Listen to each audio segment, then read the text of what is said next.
नमस्कार मित्रांनो, कुण्या राजाची ग तू राणी या मालिकेच्या आजच्या भागात आज आपण बघणार आहोत.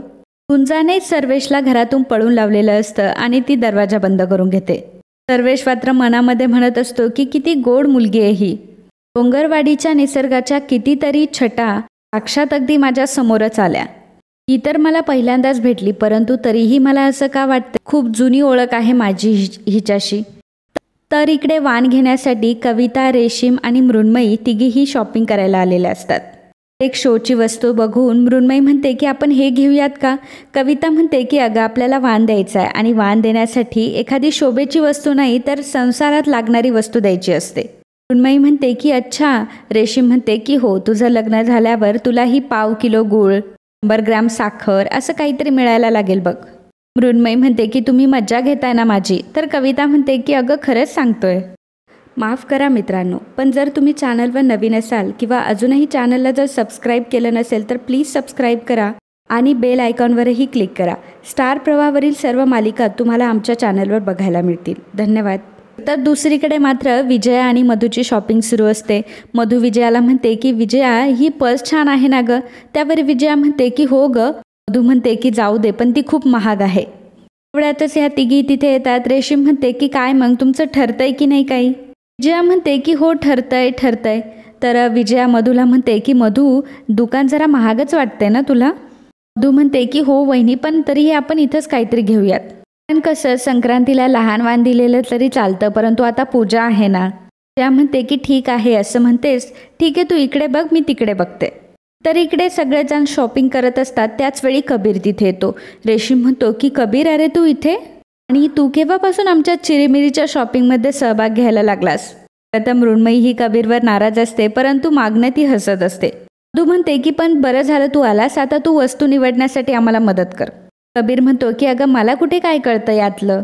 कविता म्हणते की मग तुम्ही इथे कशासाठी आलात भाऊजी. कबीर मृण्मयीकडे बघत असतो. तर मृण्मयी म्हणते की मी आलेच हा.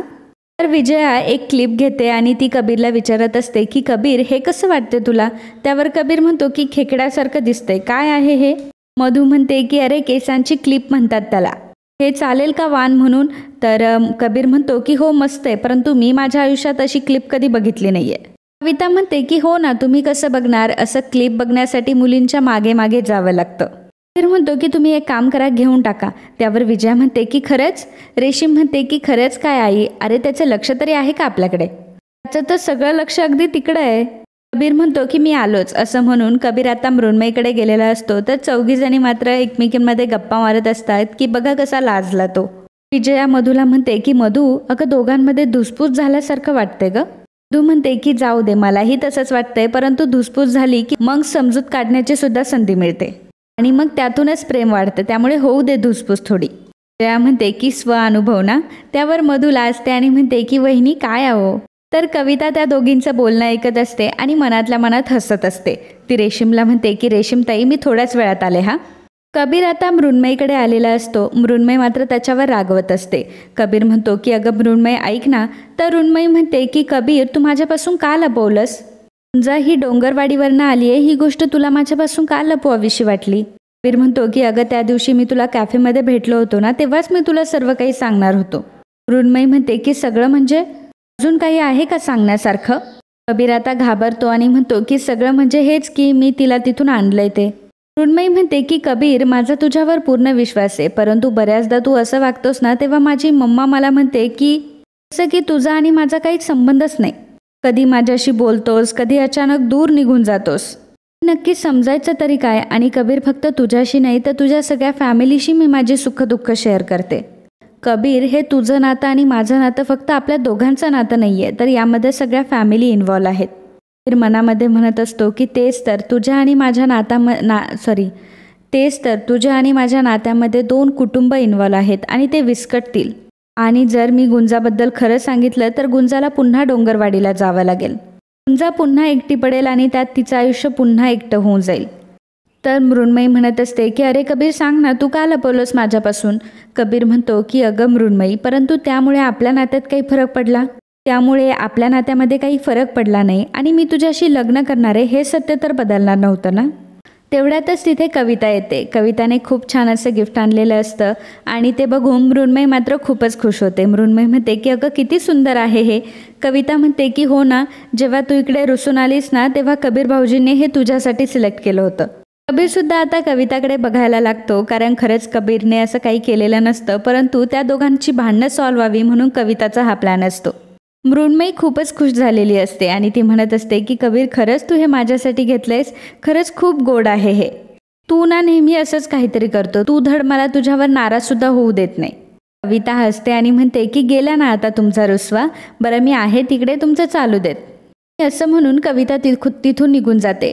तर मृण्मयी कबीरला म्हणत असते की कबीर, अरे किती गोड आहे हे, आणि लगेचच ती कबीरला मिठी मारते. तर कबीर म्हणतो की अगं मृण्मयी, आपण शॉपमध्ये आहोत. तर मृण्मयी म्हणते की मग काय झालं, किती अनरोमॅन्टिक आहेस रे तू. तर इकडे गुंजा किचनमध्ये असते आणि तिचं काम करत असते. तेवढ्यातच तिला 3 सारखे डबे दिसतात. ती म्हणते की चॉकलेट, हे सगळे डबे यांना सारखे कुठून भेटत असतील, आणि यात आता नक्की चॉकलेटचा डब्बा कोणता असेल. गुंजा त्यातून एक डब्बा घेते आणि म्हणते की अरे हीच तर आहे चॉकलेट पावडर. त्याच वेळेस तिला बाबळीचं एक बोलणं आठवतं की गुंजे, चोरी कधीच करू नये, आपल्या घरात सुद्धा करू नये, नाहीतर मग देव आपले कान कापतो. गुंजा लगेचच तो चॉकलेट पावडरचा डब्बा खाली ठेवते आणि तिचे कान पकडते आणि म्हणते की नाही आहे, माझे कान तर जागेवरच आहेत. पुन्हा तो चॉकलेटचा डब्बा जिथे होता तिथे ठेवून देते आणि तिचं काम करायला लागते. त्याला पुन्हा कविताचं बोलणं आठवतं आणि कविता तिला म्हटलेली असते की आधी तो चहा नेऊन दे आणि मग तुला हवं तेवढं ते चॉकलेट पावडर खा. आणि गुंजा पुन्हा स्वतःशीच म्हणते की अगं आई, कविता वहिनीच मला म्हणाल्या होत्या की चहा पिला की मग चॉकलेट पावडर खा म्हणून, आणि आता चहा तर माझा केव्हाचा पिऊन झालाय, मग मी आता खाते चॉकलेट. पुन्हा ती चॉकलेटचा डब्बा हातात घेते, परंतु गुंजा पुन्हा म्हणत असते की गुंजे, अगं लहान पोरांचा खाऊ असा खाऊ नये, आणि परत स्वतःशी म्हणते की नाही पण मी एवढा कुठे खाणार आहे, आणि मी सुद्धा काही फार मोठी नाहीये. आणि मग गुंजा एका ग्लासमध्ये दूध ओतते आणि त्यात चॉकलेट पावडर टाकते. पहिल्यांदा 1 पावडरचा चमचा टाकते आणि नंतर म्हणते की नाही 2 टाकते, आणि नंतर पुन्हा म्हणते की 2 तर आकडा मला कधीच आवडला नाही, आता मी 3 टाकते. पुन्हा म्हणते की ब्रह्मा, विष्णू आणि महेशचे 3, नाही नको 3 तिघाडा आणि काम बिघाडा, आणि मग पुन्हा 1 चमचा त्याच्यामध्ये ॲड करते, आणि मग ते चॉकलेट पावडरचं दूध ती पीत असते आणि म्हणते की याची काहीतरी वेगळीच चव लागते, नाही जाऊ दे, मी घटघट करून पिऊन टाकते, असं म्हणून सगळा ग्लास ती संपवते. आणि पुन्हा ती डब्बा ज्या जागेवर होता त्या जागेवर ठेवते. परंतु गुंजाने खरं तर चॉकलेट पावडर खाल्लेली नसून जायफळ पावडर खाल्लेली असते, आणि तिचं नाव बघण्यामध्ये चूक झालेली असते आणि तिने 4 चमचे जायफळ पावडर खाल्लेली असते. तर इकडे माया ही तिच्या बिझनेसबद्दल कॉलवर बोलत असते. त्याचवेळी मृण्मयी घरातल्या सर्वांना घेऊन तिथे आलेली असते. माया जेव्हा त्या सर्वांना बघते तेव्हा तिचं तोंड उतरतं आणि ती म्हणते, खरं तर ज्यांचं तोंड बघायचं नसतं ना, तीच माणसं सारखी समोर येतात. ठेवा फोन तुम्ही, आय कॉल यू बॅक, असं म्हणून माया ती फोन कट करते. माया विचारते की काय मग तुम्ही सगळे अचानक कसं काय इथे. मृण्मयी सर्वांना म्हणते की तुम्ही उभे का आहात, चला ना आतमध्ये. मृण्मयी मायाला म्हणते की अगं मम्मा असं काय करतेस, आम्ही शॉपिंगला गेलो होतो. माया म्हणते की हो ते दिसतंय मला, आणि शेवटी कार नसल्यावर ह्या अशा पिशव्या घेऊन फिरावंच लागतं.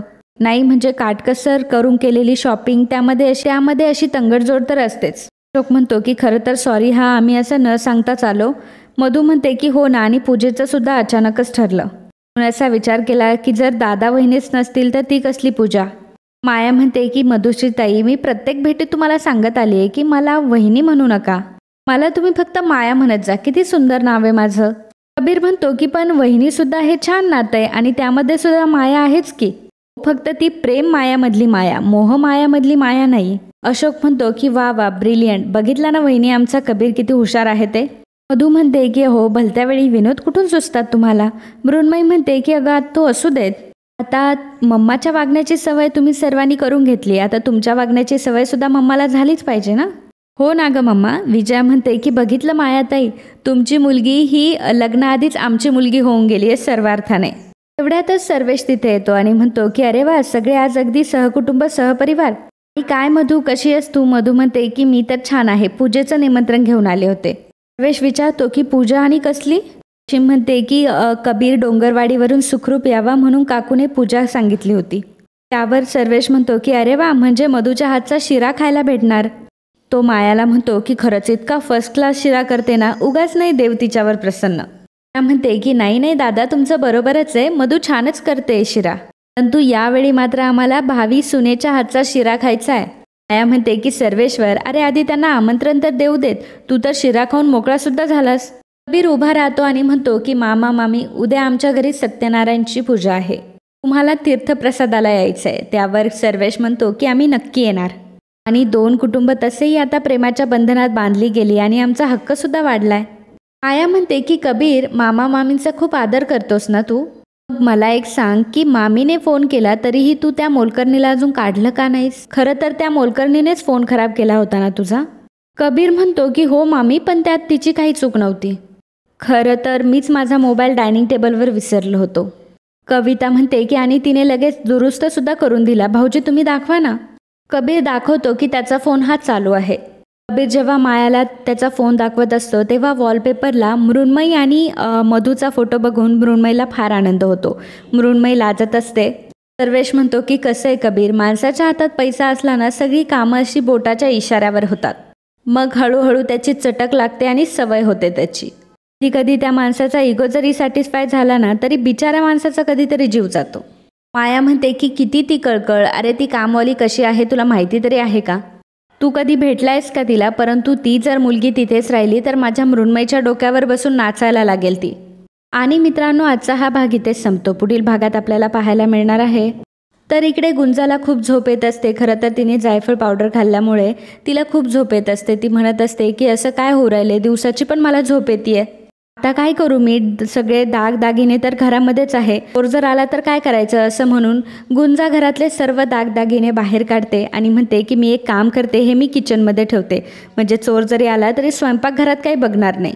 गुंजा ते सर्व दागिने घेऊन किचनमध्ये जाते आणि तिथेच तिला झोप येते आणि तशीच ती झोपून घेते. तर घरात सर्वजण आलेले असतात. सर्वजण गुंजाला शोधत असतात.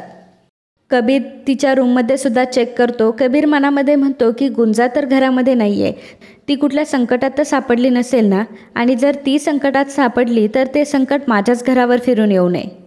तर मित्रांनो, असेच कुण्या राजाची गतू राणी या मालिकेचे डेली अपडेट बघण्यासाठी आत्ताच आपल्या चॅनलला सबस्क्राईब करा. आणि आजचा हा व्हिडिओ तुम्हाला आवडला असेल तर व्हिडिओला लाईक आणि कमेंट करायला अजिबात विसरू नका. धन्यवाद.